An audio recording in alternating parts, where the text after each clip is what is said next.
Afternoon, everyone. Welcome to lecture number 4. And this is really an important lecture for all of you. एक बहुत ही अहम lecture है सबके लिए, क्योंकि हमें इंग्लिश के अंदर जो सबसे बड़ा मसला होता है वो सेंटेंस बनाना ही होता है. लाइक फॉर एग्जांपल, आपकी अगर रिटन इंग्लिश, आपकी स्पोकन इंग्लिश अगर ठीक नहीं है तो उसका एक ही मसला है कि हमारे सेंटेंसेस ठीक नहीं है. हमें कंफ्यूजन होती है कि हेल्पिंग वर्ब कौन सा लगाना है, वर्ब की फॉर्म कौन सी लगानी है और सेंटेंस का एक प्रॉपर स्ट्रक्चर क्या होगा. और ये वीडियो आज हम मुकम्मली तौर पर और कंप्लीटली सेंटेंस को एग्जामाइन और पढ़ने जा रहे हैं.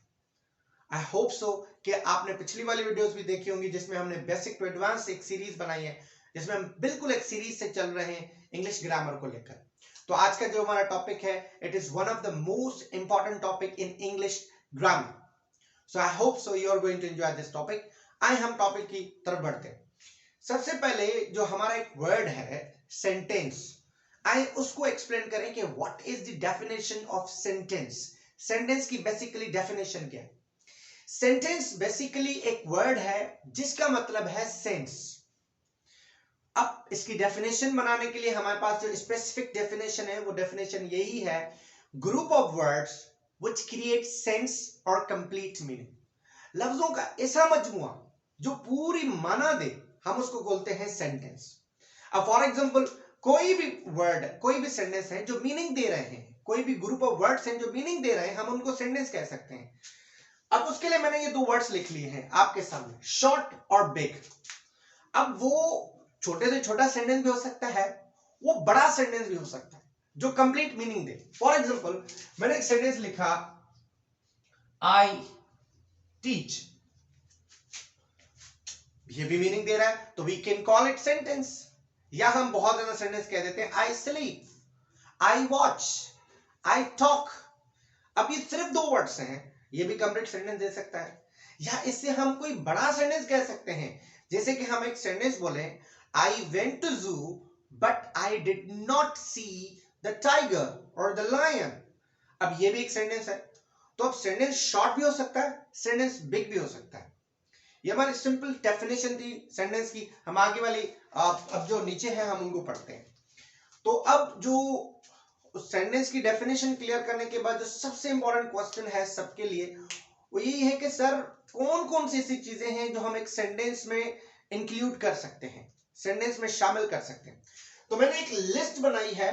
7 ऐसे सेगमेंट हैं, 7 ऐसी चीजें हैं, 7 ऐसे पार्ट्स हैं जो हम एक सेंटेंस को बनाने के लिए यूज करते हैं.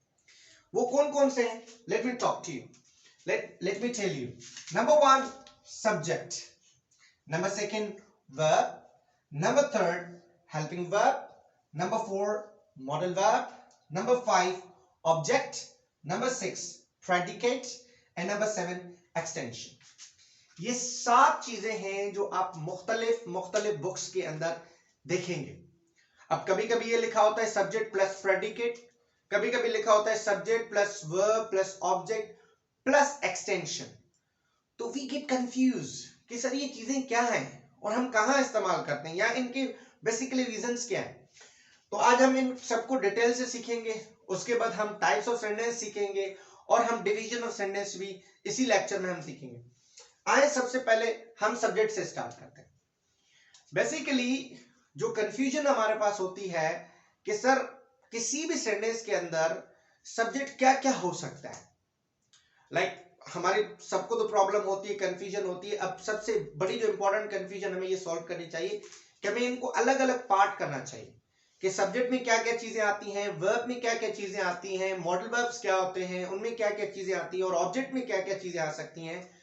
अगर हमने इनको इनकी पार्टीशंस कर दी तो it will be very easy for us to understand the sentence. मैंने आपके लिए सब्जेक्ट की एक पार्टीशन कर दी पूरी की पूरी कि सब्जेक्ट में आप क्या क्या शामिल कर सकते हैं. सब्जेक्ट में आप नेम शामिल कर सकते हैं, कोई भी नाम. It's living thing, it's non living thing, anything. For example, dog, cat, man, any person name, any name. Subject में जो सबसे पहली चीज हमारे पास इंपॉर्टेंट होती है, कोई भी नाम आप शामिल कर सकते हैं. नंबर 2, उसकी जगह प्रोनाउंस इस्तेमाल कर सकते हैं. अब प्रोनाउंस हमारे पास कितने हैं? हमारे पास जो 7 प्रोनाउंस हैं, I, we, you, they, he, she, it. अब वो इस्तेमाल कर सकते हैं। उसके बाद पजेसिव एडजेक्टिव। अब पजेसिव एडजेक्टिव मतलब माय ब्रदर, अवर टीम, अब और जिस तरीके से योर ब्रदर। अब जो हम पजेसिव प्रोनाउंस इस्तेमाल करते हैं और पजेसिव एडजेक्टिव जो हम इस्तेमाल करते हैं, हम वो इस्तेमाल कर सकते हैं एज अ सब्जेक्ट टू। उसके बाद ये जो चार बहुत ज्यादा इंपॉर्टेंट चीजें हैं, this, that, these, those, there is and there are. Mostly जितने भी सेंटेंसेस आप देखोगे, जितने भी सेंटेंसेस आपके यहाँ आपने किसी आर्टिकल में, किसी बुक में, किसी न्यूज़पेपर में, या आप खुद क्रिएट करोगे कोई भी सेंटेंसेस, आप देखोगे कि उनका सब्जेक्ट यहां होगा, इनसे बाहर सब्जेक्ट नहीं होगा। या सब्जेक्ट के अंदर एक नाम होगा, या प्रोनाउंस होंगे, या उसके साथ पजेसिव एडजेक्टिव होगा, या वहां पे ये दिस, दैट, दीज, दोस और there is and there are होगा। वैसे कुछ इनडायरेक्ट ऑब्जेक्ट सब्जेक्ट भी होते हैं जिनको हम अगली लेक्चर्स में या थोड़ा सा आगे चल के हम डिस्कस करते हैं। उसके बाद हमारे पास हेल्पिंग वर्ब्स है। अब सबसे बड़ा जो इंपॉर्टेंट क्वेश्चन होता है कि सर हेल्पिंग वर्ब्स होते क्या है। आई थोड़ा सा पॉइंट ऑफ व्यू क्लियर करते हैं कि what are the actually helping verbs, helping verb actually हैं क्या।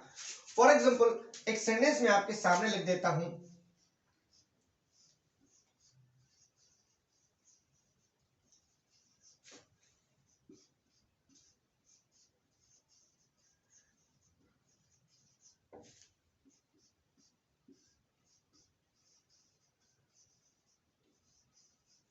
ओके ये आपके सामने एक सेंटेंस है, I teaching, I teaching, I teaching. क्या आप समझते हैं इनमें कोई फर्क? मेरे ख्याल में तो कोई फर्क नहीं है। अब अगर मैं आपको बोलूं कि is there any different among these three sentences, I don't think so there is any difference. तो सर फिर एक्चुअल फर्क क्या है? अब देखें, अगर इसी जगह मैं लगा दूं एम, मैं यहां लगा दूं वॉज, और यहां मैं लगा दूं विल बी, और अगर अभी आपसे सवाल पूछूं कि what is different between these three words और दीज थ्री सेंटेंसेस, अगर मैं अभी आपसे पूछूं कि इन तीन सेंटेंसेस के अंदर क्या फर्क है, तो मेरे ख्याल में अब जितने भी स्टूडेंट सुन रहे हैं वो यही जवाब दे सकते हैं कि सर अब इनमें एक बड़ा फर्क आ गया। वो क्या फर्क आ गया कि सर जब आपने एम रखा, इसका मतलब है कि आप प्रेजेंट की बात कर रहे हैं। जब आपने वॉज रखा तो इसका मतलब है कि आप पास्ट की बात कर रहे हैं। जब आपने विल बी रखा तो इसका मतलब यह है कि आप फ्यूचर की बात करें। अब हमें ये किसने बताया? ये हमें बताया हेल्पिंग वर्ब्स में। अब basically helping verb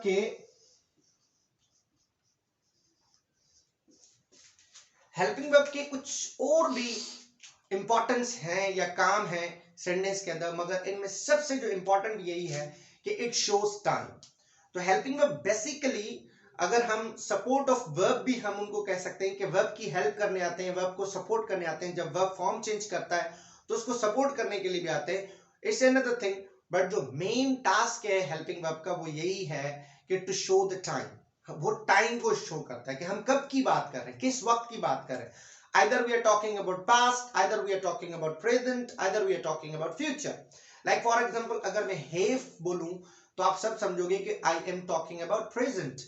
But if I talk about had, तो definitely everybody will know that I am talking about past. अगर मैं आपसे बात करूं will have, तो definitely I'll be talking about future. तो अब ये हमें कहां से पता चला? ये हमें helping verb से ही पता चला। तो और जितने भी काम है हेल्पिंग वर्ब्स के, इनमें सबसे इंपॉर्टेंट जो काम है वो ये है टाइम भी शो करता है। अब हमारे पास जितने भी हेल्पिंग वर्ब्स हैं वो मैंने आपके सामने लिख दिए हैं। ये 12 टेंसेस जो हमारे पास होते हैं, जिनको हम अपनी लैंग्वेज कम्युनिकेट करने के लिए, इंग्लिश लैंग्वेज कम्युनिकेट करने के लिए, मैसेज पहुंचाने के लिए जो 12 टेंसेस इस्तेमाल करते हैं, उन सब के हेल्पिंग वर्ब मैंने आपके सामने रख दिए ताकि आपको व्यू हो जाए कि हेल्पिंग वर्ब्स क्या होते हैं और कितने होते हैं। ये डमी वर्ब्स आपके पास है, डू, डज, डिड, और उसके बाद कंटीन्यूअस के is, am, are, was, were, will be, has, have, had, will have, has, have been, had been, will have been. These are the helping verb for you, और हमने helping verb को थोड़ा सा समझ लिया। उसके बाद मॉडल वर्ब्स। अब जो सबसे बड़ा इंपॉर्टेंट क्वेश्चन है कि sir what is different between helping verbs and modal verbs. अब हम इनको यहाँ पे छेड़ तो नहीं सकते और इसको हम डिटेल में डिस्कस तो नहीं कर सकते, क्योंकि modal verb is a vast topic जिसको हमें एक पूरे लेक्चर की जरूरत पड़ेगी, एक पूरी वीडियो की, या कम से कम 2 या 3 वीडियोस की जरूरत पड़ेगी उसको हम लेटर ऑन डिस्कस करेंगे। बट अभी मैं थोड़ा सा आपको हिंट दे देता हूं कि हेल्पिंग वर्ब जो है वो बेसिकली एक एक्शन को शो करता है। It is just showing an action, वो सिर्फ और सिर्फ एक एक्शन को शो करता है। जबकि जो मॉडल वर्ब्स हैं और जो हेल्पिंग वर्ब्स हैं वो सिर्फ और सिर्फ टाइम को शो करता है। जो हेल्पिंग वर्ब्स हैं वो सिर्फ और सिर्फ टाइम को शो करता है। मींस जैसे हमने एग्जांपल दिया कि एम, वाज, विल बी, आपने देखा मैंने आपको एग्जांपल दिया कि these helping verbs are just showing the time. But modal verbs क्या है? मॉडल वर्ब्स टाइम के साथ साथ किसी और चीज को भी शो करते हैं। लाइक फॉर एग्जांपल अगर मैं एक सेंटेंस लिख देता हूं, I can play, I can play, यहां पे मैंने मॉडल वर्ब इस्तेमाल किया कैन। पहली चीज तो हमें यह समझ में आ गई कि कैन प्रेजेंट का वर्ड है। Whenever we use can in a sentence, it means that we are talking about present. हम present की बात कर रहे हैं can। तो पहली चीज तो हम can present के लिए डिस्कस कर रहे हैं। पर दूसरी चीज ये कि क्या सिर्फ टाइम को शो कर रहे हैं? Exactly not. क्यों? क्योंकि सर हमें पता है कि जब भी can की बात आती है तो हम शो करते हैं एबिलिटी को, इनएबिलिटी को, रिक्वेस्ट को, परमिशन को और व्हाटसोएवर जितने भी और यूजेजेस हैं can की। यहां पे अगर केन को हम देखेंगे तो हम यहां पे केन की शो करते हैं एबिलिटी। तो अब क्या चीज हो गई कि सर जो मॉडल वर्ब्स हैं वो टाइम के साथ साथ कुछ और चीजों को भी शो करते हैं। वो क्या क्या हो सकती है? वो एबिलिटी हो सकती है, इनएबिलिटी हो सकती है, रिक्वेस्ट हो सकती है, परमिशन हो सकती है एंड मोर ऑफन जब हम मॉडल वर्ब्स को डिस्कस करेंगे तो इंशाल्लाह इनको हम डिटेल में डिस्कस करेंगे। अब ये तीन इंपॉर्टेंट चीजें हो गई। अब हम इनको आगे सेंटेंसेस में पढ़ते हैं कि subject, verb, helping verb, action, object, ये क्या क्या चीजें हैं और उनको सेंटेंस में पढ़ते हैं। जैसे कि अभी हमने पार्ट्स ऑफ सेंटेंसेस कुछ को डिस्कस किया है, हमने मॉडल वर्ब्स को डिस्कस किया, हमने हेल्पिंग वर्ब्स को डिस्कस किया और अभी हम डिटेल से डिस्कस करना चाहते हैं सेंटेंस स्ट्रक्चर को, जैसे कि सब्जेक्ट, वर्ब, ऑब्जेक्ट, इनकी डेफिनेशंस को और प्रेडिकेट हो, एक्सटेंशन हो, हम इनको डिस्कस करना चाहते हैं। अगर हम सेंटेंस को बहुत अच्छे तरीके से समझना चाहते हैं या इनकी डेफिनेशंस को बहुत अच्छे तरीके से समझना चाहते हैं तो सबसे पहले जो है हमें इन चीजों को बहुत अच्छे तरीके से समझना है। वर्ब क्या है बेसिकली, इसकी डेफिनेशन क्या है। वर्ब की अभी डेफिनेशन को आप डिवाइड करें सिर्फ 3 हिस्सों में। अगर आप अभी वर्ब को 3 हिस्सों में डिवाइड करेंगे तो हमारा जो सेंटेंस स्ट्रक्चर है वो बहुत अच्छे तरीके से कंप्लीट हो सकता है इस वक्त तक। वर्ब बेसिकली 3 चीजों को शो करता है, एक्शन, स्टेटमेंट, पोजीशन। कोई भी जो हम मूवमेंट कर रहे हैं, हम काम कर रहे हैं, कोई भी हम जो हमारी कोई मूवमेंट है और उसको एक्शन कह सकते हैं। जैसे कि फॉर एग्जांपल आना जाना, उठना बैठना, देखना, खाना पीना, ये सारे के सारे एक्शंस हैं। Like for example playing, eating, drinking, watching, moving, waiting, whatsoever, ये सारे के सारे हम एक्शंस हैं क्योंकि इसमें कोई ना कोई मूवमेंट हो रही है। उसके बाद आते हैं स्टेटमेंट। स्टेटमेंट में क्या होता है कि हम किसी को डिस्क्राइब कर रहे हैं कि वो क्या है, वो कहां है, वो किसके साथ है और वो कैसा है। जब हम उसके एक्शन को नहीं, हम उस बंदे को डिस्क्राइब करें कि who is he, where is he, with whom is he, जब हम उस बंदे को डिस्क्राइब करें या उस चीज को डिस्क्राइब करें हम उसको कहते हैं स्टेटमेंट्स। लास्ट में हमारे पास थर्ड आता है पोजीशन। जब हम ये शो करें कि किसी के पास क्या है, उसके पास क्या है। जैसे कि फॉर एग्जांपल एक सेंटेंस मैंने बोला कि आई हैव 2 मार्कर्स। अब जो आई हैव है अब ये पोजीशन शो कर, तो हमारे पास जो पोजीशन होते हैं, अब वर्ब के 3 किस्म अभी समझ लें। एक है एक्शन जिसमें हम मूवमेंट को शो करते हैं, डिस्क्राइब करते हैं। एक है हमारी स्टेटमेंट जब हम किसी चीज को बयान करते हैं। थर्ड है हमारे पोजीशन जहां पे हम किसी की मिल्कियत को शो करते हैं कि किसी के पास क्या है। आपके सामने 3 सेंटेंसेस लिखे हुए हैं। पहला वाला सेंटेंस अगर हम पढ़ेंगे, आई टीच इंग्लिश, मैं इंग्लिश पढ़ाता हूं। इसमें आप देखेंगे कि एक वर्ब मैंने लिखाया है टीच। अब ये बेसिकली वर्ब की एक फॉर्म है जिसको हम बोलते हैं एक्शन। सेकंड में है आई एम अ टीचर, इसमें कोई भी एक्शन नहीं है, तो हमारा जो एम है यहां पर ये हमारा है स्टेट वर्ब या स्टेटमेंट। नंबर थर्ड है हमारे पास आई हैव 2 मार्कर्स। अब हमारे पास जो यहाँ पे हैव के बाद पोजीशन शो हो रही है तो यहाँ पे हैव हमारा पोजीशन। अब हमारे पास ये 3 चीजें तो आ गई, मैंने तीनों एग्जांपल आपके सामने लिखे। अब आए तो हम इनकी डेफिनेशन को समझते हैं।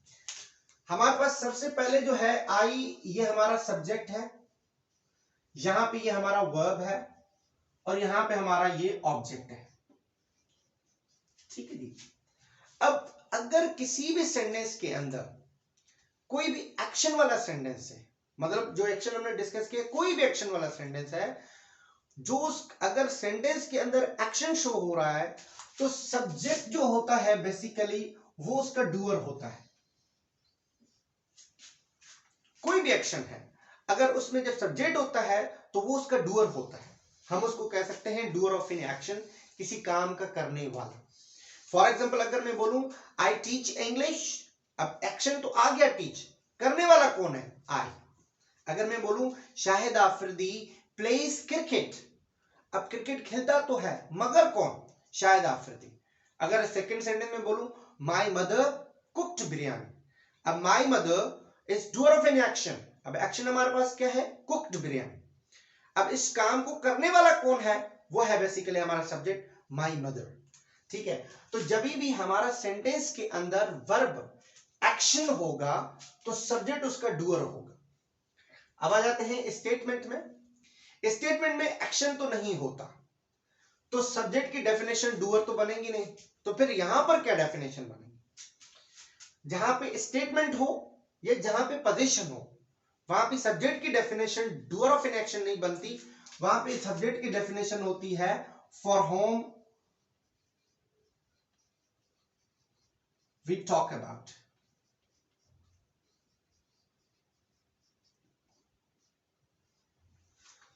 जहां पे सब्जेक्ट एक्शन नहीं होता, या स्टेटमेंट होता है या पोजीशन होता है, वहां पे डेफिनेशन सब्जेक्ट की बनती है for whom we talk about, जिसके लिए हम बात कर रहे हैं। लाइक फॉर एग्जांपल अगर मैं बोलूं ही हैज अ कार, अब ही हैज अ कार, अब यहां पे एक्शन तो आ नहीं रहा, यहां पे आ रहा है पोजीशन।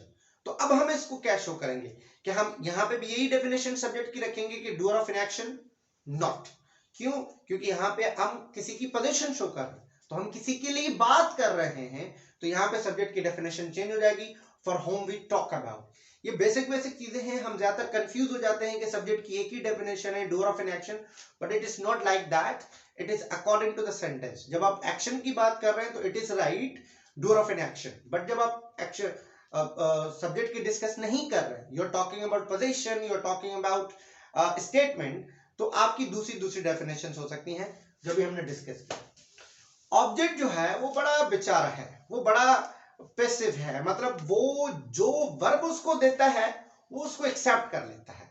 मतलब फॉर एग्जांपल अगर वो उसको एक्शन दे रहा है तो वो एक्शन को एक्सेप्ट करेगा, अगर वो उसको स्टेटमेंट दे रहा है तो वो उसको एक्सेप्ट करेगा, अगर वो उसको पोजीशन दे रहा है तो वो उसको एक्सेप्ट करेगा। तो सर हम इसको क्या कह सकते हैं? हम सिंपली ऑब्जेक्ट को जो कहते हैं, हम ऑब्जेक्ट को कहते हैं receiver of verb. Receiver of verb, verb को रिसीव करने वाला, मतलब जो वर्ब उनको देता है वो उसको रिसीव कर लेता है। Like for example I teach, मैं पढ़ाता हूं, क्या पढ़ाता हूं? इंग्लिश। जो वर्ब ने दिया उसको उसने रिसीव कर लिया। आई एम, भाई क्या हूं? अ टीचर, ए टीचर, अब जो उन्होंने रिसीव कर लिया। इधर भी यही चीज है, आई हैव टू मार्क्स, जो ऑब्जेक्ट के पास, अभी अब सिंपलेस्ट वे में इसकी डेफिनेशन अब तक ये याद रख लें, वो वर्ब का जो भी कमांड उसको आता है वो उसको रिसीव करता है। ये डेफिनेशन याद कर लें, रिसीवर ऑफ एनी वर्ब। अब हम आगे चल के जब हम डायरेक्ट सब्जेक्ट और इनडायरेक्ट सब्जेक्ट या डायरेक्ट ऑब्जेक्ट और इनडायरेक्ट ऑब्जेक्ट को डिस्कस करेंगे तो उसमें थोड़ा सा एक तजाद आएगा, बट अभी के लिए जो अभी हमने बेसिक से स्टार्ट किया है तो अभी के लिए इतना काफी है कि आप ये समझ लें कि जिस भी वर्ब का रिसीवर जो होता है वो बेसिकली ऑब्जेक्ट होता है। अब हमारे बहुत ज्यादा चीजें डिस्कस हो चुकी हैं, अब हमारा जो मेन इंपॉर्टेंट चीज है कि आए डिस्कस करें प्रेडिकेट को और एक्सटेंशन को। What is predicate? बेसिकली अब जब हम स्टैंडर्ड इंग्लिश को देखते हैं या इंग्लिश जहां से नेटिव स्पीकर से आती है तो वहां पे ना ज्यादातर रूल्स बार बार डिस्कस किए जाते हैं, तो जो स्टूडेंट्स हैं, जो उनको लिसनर्स हैं या जो उनको एक्सेप्टर्स हैं, they are well aware regarding those rules, वो उन रूल से बहुत ज्यादा वेल अवेयर होते हैं। तो वो बार बार इस तरीके से नहीं बोलते हैं subject helping verb plus object या एक्सटेंशन व्हाटसोएवर, वो सिंपल क्या कर देते हैं सब्जेक्ट प्लस प्रेडिकेट। अब प्रेडिकेट मतलब आप ये समझ लें कि सेंटेंस के अंदर सब्जेक्ट के सवा जितनी भी चीज आपके पास है, जितना भी लंबी चीज है आपके पास, वो सारा का सारा प्रेडिकेट है. Leaving subject the whole part of sentence that is called predicate. Subject को छोड़कर बाकी जितना भी हिस्सा है आपका सेंटेंस का, वो आपका कहलाता है प्रेडिकेट. राइट. उसके बाद आते हैं extension. What is extension? Extension basically क्या है? एक्सटेंशन हम उनको कहते हैं जब सब्जेक्ट, वर्ब, ऑब्जेक्ट इन तीनों के बाद जितनी लंबी चौड़ी हमारी छोड़ी हुई होती है, वो हमारा ऑब्जेक्ट, वो एक्सटेंशन कहलाता है. अब यहां पे एक्सटेंशन क्यों समझा रहे हैं? क्योंकि जब हम एक्टिव पैसिव करते हैं और एक्टिव पैसिव से जब हम ऑब्जेक्ट को सब्जेक्ट वाली जगह लेकर जाते हैं, तो हम एक्सटेंशन को नहीं लेकर जाते. ठीक है. तो ये इसलिए आपको कॉन्सेप्ट समझ में आना चाहिए कि जो हमारे तीन इंपॉर्टेंट पार्ट है सेंटेंस के, सब्जेक्ट, वर्ब, ऑब्जेक्ट, उसके बाद जो हमारी वो लंबी चौड़ी छोड़ी हुई होगी, वो खामखा सेंटेंस को बढ़ाया हुआ होगा या एक पूरी होगी, तो हम उसको कहते हैं एक्सटेंशन, बढ़ावा. सेंटेंस के जो लिमिटेड टाइम है, जो लिमिटेड स्पेस है, उससे अगर कोई बड़ी चीज होगी तो हम उसको एक्सटेंशन कहते हैं. सिंपली जो ऑब्जेक्ट के बगैर, ऑब्जेक्ट के बाद जितनी भी लंबी चीज होगी, हम उसको एक्सटेंशन कहेंगे. अब जो पार्ट्स ऑफ सेंटेंस थे हमने काफी डिस्कस कर लिए. हमने डिस्कस किया हेल्पिंग वर्ब को, मॉडल वर्ब्स को, हमने उसके बाद डिस्कस किया वर्ब की डेफिनेशंस को, और उसके बाद हमने डिस्कस किया प्रेडिकेट को, एक्सटेंशन को. हमने सबकी डेफिनेशन डिस्कस की. मुझे उम्मीद है कि अब जो स्ट्रक्चर ऑफ सेंटेंस है या सेंटेंस बनाने का जो स्ट्रक्चर है, वो आपको काफी समझ में आया होगा. तो अब हम चलते हैं टाइप्स ऑफ सेंटेंसेस की तरफ. बेसिकली पार्ट्स ऑफ सेंटेंस को डिस्कस करने के बाद जो हमारे पास एक मेजर टॉपिक आता है इसी सेंटेंस के अंदर, वो आता है टाइप्स ऑफ सेंटेंस. अगर हम टाइप्स ऑफ सेंटेंस की बात करें तो there are the 5 types of sentences. सबसे पहले जो हमारे पास आता है अफर्मेटिव, डिक्लेरेटिव, असर्टिव, ये एक ही चीज का नाम है. सेकंड नंबर पे हमारे पास आता है इंट्रोगेटिव. इंट्रोगेटिव सेंटेंसेस दो किस्मों में या दो हिस्सों में डिवाइडेड है, one for the confirmative and one for the informative sentences. उसके बाद हमारे पास आते हैं इंपरेटिव सेंटेंसेस, उसके बाद हमारे पास आते हैं एक्सक्लेमेटरी सेंटेंसेस, और लास्ट में आते हैं ऑप्टेटिव सेंटेंसेस. आए इनको हम डिस्कस करते हैं बेसिकली ब्रीफली.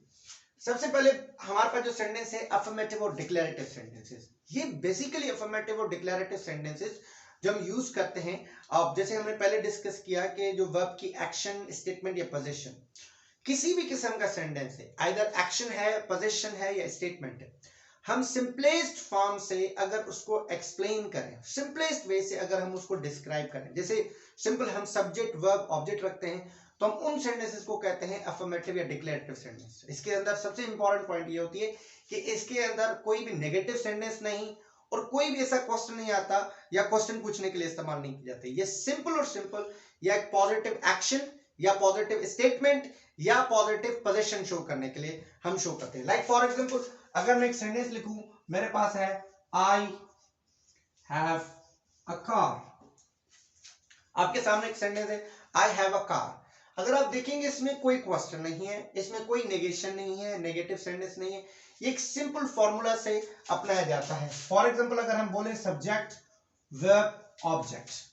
अब मैंने एक पॉजिटिव सेंटेंस लिखा है, अब इसी को हम कहते हैं अफर्मेटिव या डिक्लेरेटिव सेंटेंस. ऐसे जितने भी क्वेश्चन हैं जो आप स्टेटमेंट के लिए इस्तेमाल कर रहे हैं, एक्शन के लिए इस्तेमाल कर रहे हैं या पोजीशन के लिए इस्तेमाल कर रहे हैं, बट एक पॉजिटिव सेंटेंस आप बना रहे हैं, तो हम उनको कहते हैं अफर्मेटिव, डिक्लेरेटिव या असर्टिव सेंटेंसेस. ठीक है. तो आप बहुत ज्यादा सेंटेंस बना सकते हैं, जैसे कि she is cooking biryani, I am teaching English, he is good driver, he is good player, they are my friends, whatsoever. These all come into the domain of affirmative or declarative sentences.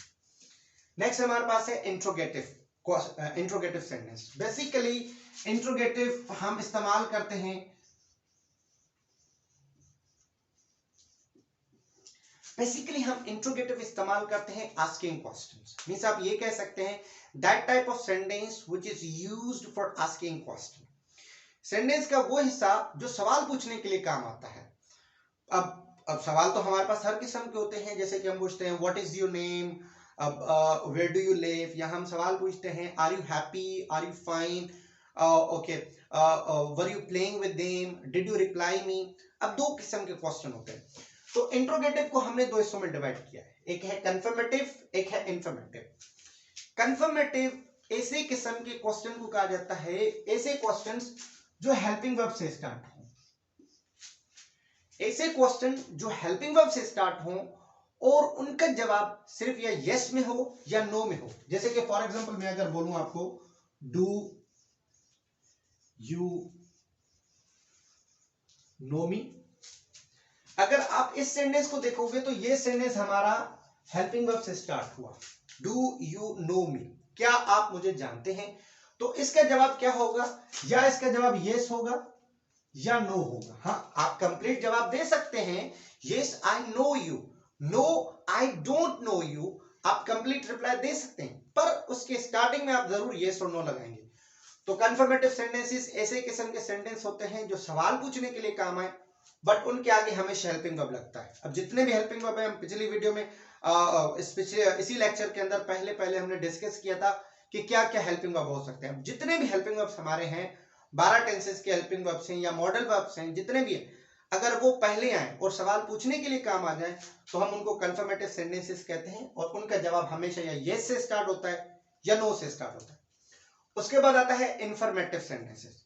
Informative sentences का मतलब है ऐसे sentence जो एक बड़े sentences होते हैं, big sentences होते हैं, और उनका रिप्लाई जो होता है वो कंप्लीट होता है, यस और नो से उनका रिप्लाई स्टार्ट नहीं होता, उनका एक रिप्लाई कंप्लीट रिप्लाई होता है। इनके क्वेश्चंस हमेशा डब्ल्यूएच फैमिली से स्टार्ट होते हैं।